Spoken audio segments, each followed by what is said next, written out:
Look at them recording themselves. The book.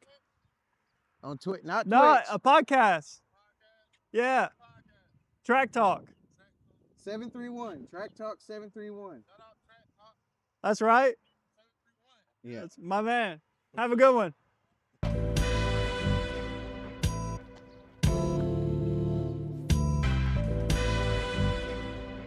Gotta duck down. We've been reading. We've been gaming. I actually haven't read a lot this week. It's been a very busy week, but I've done a lot of audiobook. Same. I've done a lot of audiobook compared to the last couple of weeks. Just simply because of the book. Yeah. Well, tell me a little about that. You don't seem too excited, It's not been my jam. too enthusiastic about it. Yeah. It's not been my jam really. I don't think anyway, at least not yet, and I don't have very much left of it. I haven't ever really DNF'd but maybe 2 books in my entire life. And so I'm trying to power through. I can see where it appeals to somebody, but I don't think in the long run it's gonna be me. It's slow. There's 3 different character storylines going on at the same time. Only really 2 of them have anything to do with what I feel is the main plot. So if this 3rd character arc they bring in, they're gonna have to bring it in at the very end and find a way to tie her in. If her storyline wasn't in the book at all, it wouldn't affect the book.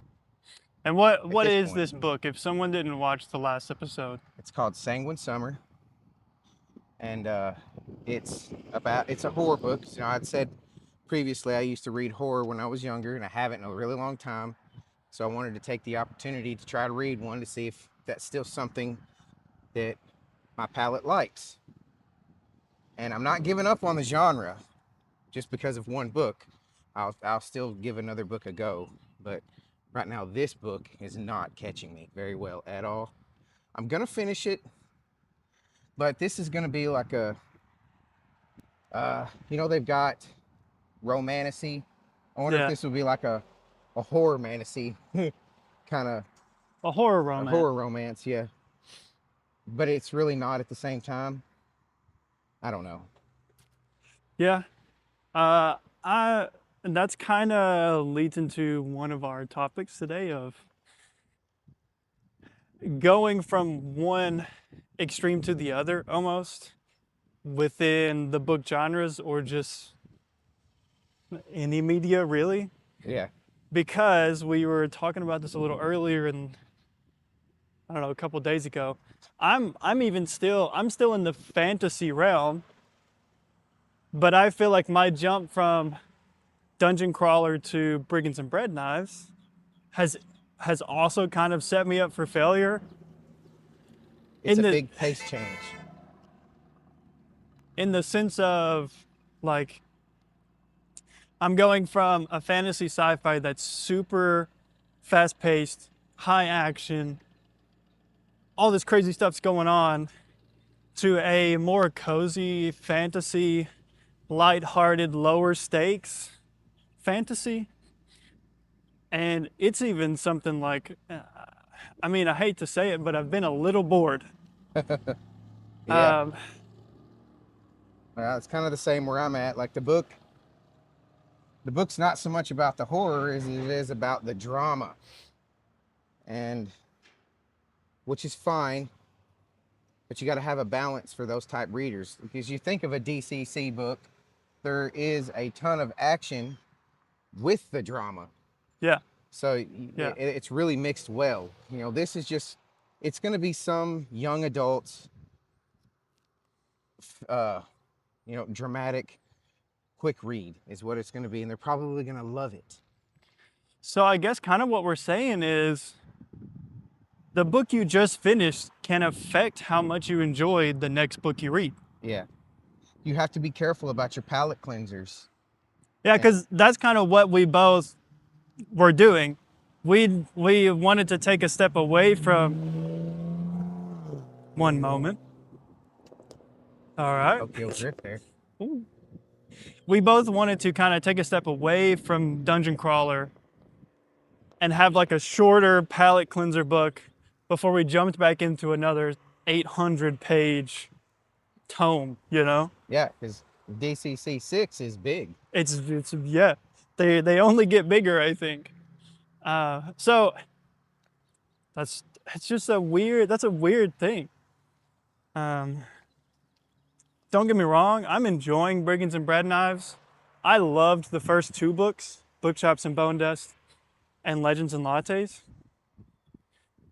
But going from something like super fast dungeon crawler to lower stakes fantasy, it was a little bit of a shock. Yeah. And I almost feel like I'm not giving it what it's due, you know?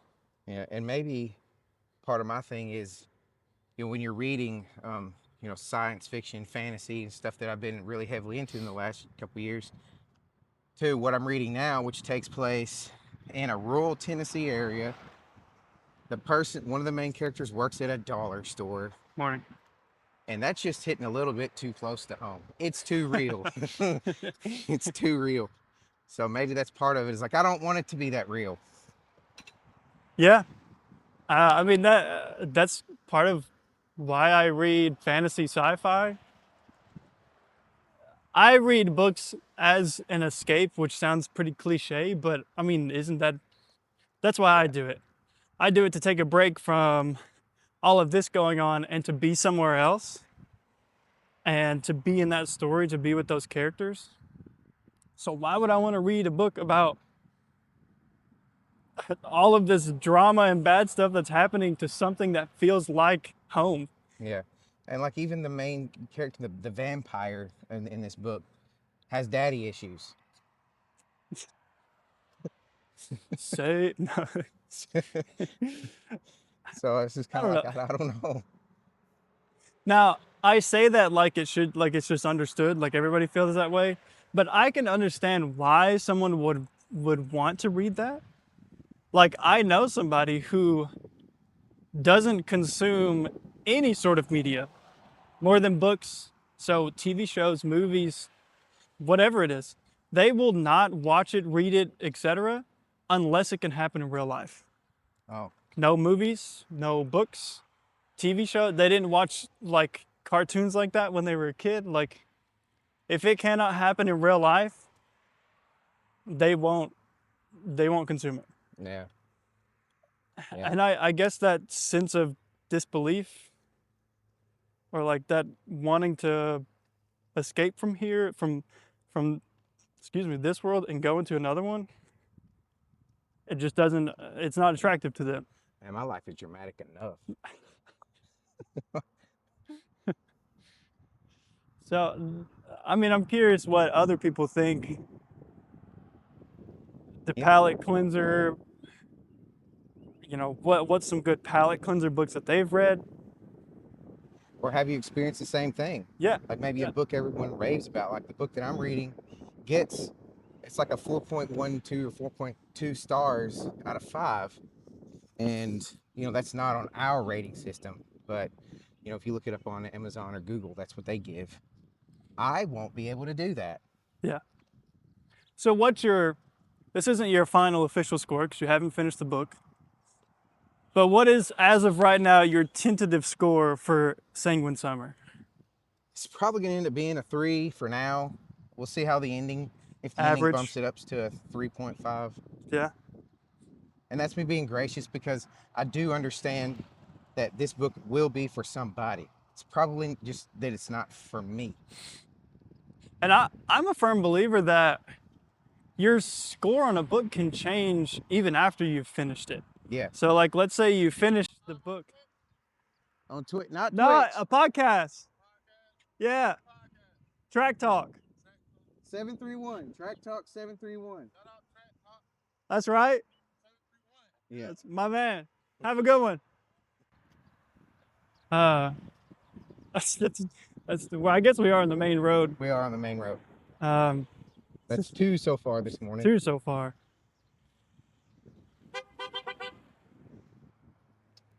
I'm a believer that, like, say you finish a book, you give it, let's say 3 stars average. But then the more you sit with it, say another friend finishes it and you have more conversations with it and you keep thinking about it, I think your score can change for Yeah. good or bad. Oh yeah. Yeah, absolutely. I definitely, which we haven't done a ton of Red Rising talk, but I'm sure that we will. But as time has gone on and I've had time to dwell on some of those books, it would there's some things that would affect me grading those books differently, just because things happen later that make you appreciate something. Right. Yeah. Yeah, I think like my appreciation for Morningstar has changed. Uh, Yeah. Third book in the first trilogy, because that first, no spoilers here, but the first like 100 pages were rough for me. I did not know how to feel about it, and I loved the first two. And then I start that third book, and I'm like, man, what is going on here? But then after I had finished the book and after I've sat with it and talked with you or talked to some other friends about it, my ranking of that book has increased, I think. But even like Brigands and Bread Knives, my tentative score right now is probably also a 3. Mm. Depending on how it ends, it could also probably go up to a 3.5. Yeah. It's good. I think I went from one kind of extreme to the other, and it's, it changes things a little bit. Definitely. So we've been honked at or talked to twice now. Yeah. Do you still get a little bit of like social embarrassment walking down the main street with a huge gimbal in your hand? No, not like I used to, or even I think when we started, I didn't really get. It was different for me, but Yeah. I'm kind of don't have a lot of shame built in anyway. Yeah. So it's just kind of like these people, they don't pay my bills or anything like that. So, and this is fun for me, so that's what this is all about. This is a nicer sidewalk. So over like here. if you have interest in doing something that you think might be fun for you, Just forget do what it. others Hey, think. look Just at do it. this. Trash. Oh no, I missed. Dang it. Boom. And don't litter. Good deed for the day. Yeah, I don't know. If you would have asked me like 5 years ago, absolutely not. I would not be doing this, especially on the main road. Oh yeah. But then you like kind of grow up, and stuff like that stops mattering to you. Yeah. I mean, what do I have to Hang on. prove? Spam call. I gotta find out how this. So did it stop your? It did, but it Here. just came through. I caught it really quickly. And we're back. I think you grow up, your maturity levels increase, and it stops mattering to you because other things are more important. Yeah. Yeah, like I said, I enjoy this. This is fun for me, and and in these conversations sometimes, because we don't pre-plan much. We introduce a topic. Yeah, we kind of agreed on a topic like 10 minutes before we started recording. And so a lot of times that it's not that I've had a chance to really sit and ponder, like this is what I want to say. So in these conversations, I'll have small revelations about things that I didn't even realize myself, and that's kind of interesting. It's a lot of fun. I enjoy that process. So Yeah. if you have something you want to do, and you think, oh well, somebody's gonna think I'm stupid, so what? So what? Who cares? And actually, more people probably will think it's cool than you. Yeah, think. like that last guy was super cool about it. He was excited. And if people are like, ah, look at them recording themselves. What are you doing, bro? Yeah. You're just mad because you don't have the courage to. Exactly. I don't know what I mean, Do whatever you want to do. and something that we want to do, like that transition, Yeah. is the Murph. Oh yes. And we've been training for the Murph a little bit. Uh-huh. Are you excited, nervous, scared? A little All bit, of the above? A little bit of all of it. Like, because I've been able to do some things here lately that I didn't think that I could do, and physically anyway. And so while I'm a little bit nervous about portions of the Murph, at the same time I know there's the other side of it, to where I have now. At first I was like, I don't even know if I'm gonna be able to finish. I don't know if I can do it. And if you don't know what the Murph is, you want to explain what the Murph is? Yeah. So the Murph is a fitness challenge. Usually do it on or around Memorial Day, and it's in remembrance of a veteran. So you you can do it the super strict way. You can modify the exercises. So everybody's going to do it a little differently. The way that the guy who you do it for, the way he intended for it to be done, is with a weighted vest on. You run 1 mile. You do 100 pull-ups, 200 push-ups, 300 squats. Then you run another mile. I have never done it with a weighted vest. This year will be my 3rd time doing it. My goal for this year is to do it within an hour. The first 2 times I did it around 1 hour and 15, 1 hour and 20. So my goal this year to do it under an hour, and then next year potentially do it with a weighted vest. Nice. My goal is to finish alive. Which is a worthy goal. This will be your first time ever doing it. Yeah. I got a shoulder thing going on, so it was kind of like, am I going to be able to do the pull-ups? But, there's an ego portion of it and I know they allow you to do assisteds and things like that, but, the part of you that wants to be able to do it 100%. I've been doing this working out stuff with you for 8 months now, 9 months almost. Yeah. And I've come a long, long way from where I was, for sure. And especially this year will be my 40th birthday. And there's a lot of people my age like, oh, too old for that. I'm getting too old for that. And I just don't want that to be an excuse. Yeah, I mean, age is an excuse. So, but I already know I will finish it. Yeah. Will I finish it under an hour? No. And that's the thing. If you, not you, but you, anyone, if you don't think you can do it under an hour, it doesn't matter. Take as long as you have to. If you don't think you can run the miles, do it on a bike. If you don't think you could do the pull-ups, do them assisted. Do them with a band, do them with a TRX band. Yeah. If you don't think you can do the push-ups, do them inclined or do them from your knees. Same with the squats. The main thing is You not know. to say I can't do anything. Right, Not to say, well, I can't do this 100% this way, so I'm not going to do anything. right. People take their like, oh, I don't think I could run, the mile, or I don't think I could do 100 pull-ups, so I just won't do it at all. It's like, well, why don't you try? And who knows, you might knock out 80 push-ups and then get that motivation to those last 20. Yeah, because there is something different about your performance on the day. Oh yeah, oh yeah. I ran Like- several 5Ks when I was younger, and I'm not a runner. I'm built Yeah. like a mountain dwarf, man, and so I'm not a runner. But on that race day, I managed to crank out the PR. So we've been training a little bit. This is our 2nd week of training for it. And when we say training, we're doing 1 day a week where we do a more Murph-centered workout. So we'll run roughly 1.5 miles for now. Everything will probably increase as we get closer. But we're running around 1.5 miles, and we're stopping every quarter to 1/3, somewhere in there, and doing push-ups and squats. Yeah. And you get up and you keep running. That's kind of what we're doing. That may not work for everybody, but that's how we're doing it. And progress is measured very personally.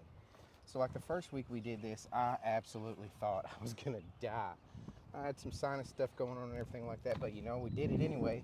But even still, like, we got to the end of it, and you gave me the option to cut through the parking lot or to go all the way around to finish it, and I chose to go all the way around. after I chose that and we were getting ready to finish, I was like, oh, should have cut that.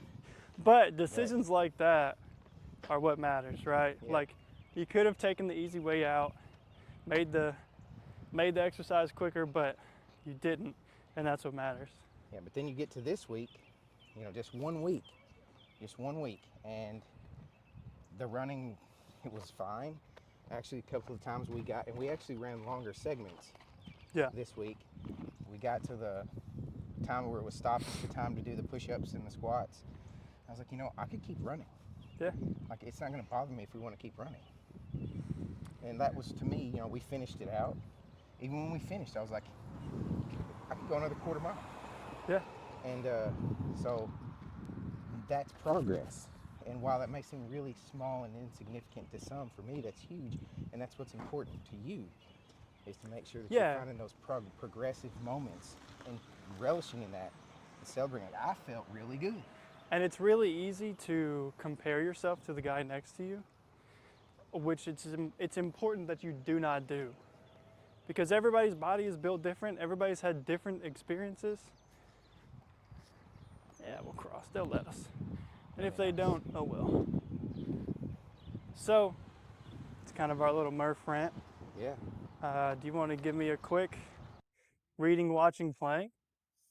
I'm bouncing back and forth, still playing Overwatch and Arc Raiders. Had some cool moments in Arc Raiders here lately. We'll talk about it a different time. Reading, finishing Sanguine Summer. Watching, I just finished Paradise Season 2. That's phenomenal, by the way. Absolutely phenomenal. Nice. Reading, finishing up Brigands and Bread Knives. I have about 100 or so pages left, so I'll probably be done by the time we do another episode. Watching Invincible. Whew, it's so good right now. If you haven't watched that show, it's on Amazon Prime. Just watch it. And still playing some Overwatch. Still a good time. And they just announced a new hero. Really? Yeah, I don't think they've come out yet, but they're a new DPS hero. So that's what we're reading, watching, playing. Let us know kind of what you're doing. Let us know how you feel about palate cleanser books. Are they effective? Does the book you just finished affect your score on your next book? Yeah, absolutely. Let us know. So, all right, Peace. we're done.